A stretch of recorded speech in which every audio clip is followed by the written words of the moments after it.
good. DeAndre, keep going.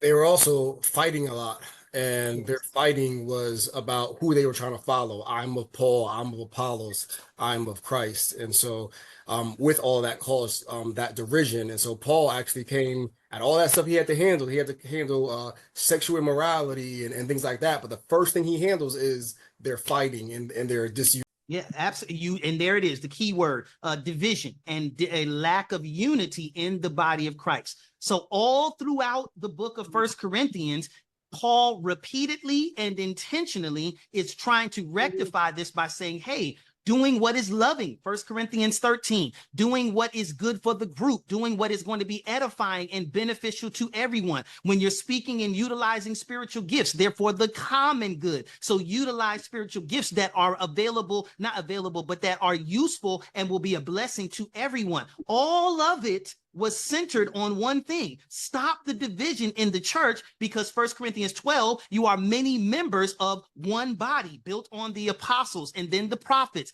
with Jesus being the chief cornerstone. So if we're reading 1 Corinthians without that lens of understanding the purpose for Paul's writing, then we're going to miss what Paul was actually purpose of what he was writing for. So Teresa is making a phenomenal point in understanding that there is no hierarchy in the church in terms of you are better or God has given you secret knowledge or giving you knowledge that he's not given to anyone else. That goes against the very principle of being the body of Christ. We are all one members of one body. We're all, what does it say in 1 Corinthians 12, talking about there are many members, but one same spirit, many diversities of gifts, but all coming from the same spirit. And so if we're not reading through that lens, but we're looking at this in terms of a hierarchy, then we're missing the entire reason that Paul is writing. So again, it's all in the church about what is your purpose, what is your function, what is your mission,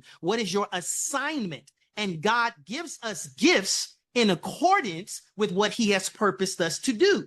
Now, again, so whatever gifting you have is in accordance with what you are supposed to be doing. And if you don't need a particular gift to help you accomplish that purpose, then God is not going to just let you manifest that gift so that you can seem powerful and spiritual in the eyes of other people.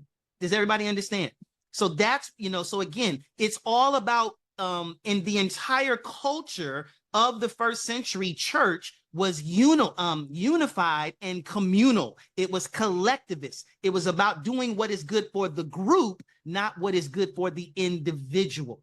So, and again, even with the church is taking a stance and looking at these books in order to protect and preserve the unity within the body of Christ. Are y'all seeing that?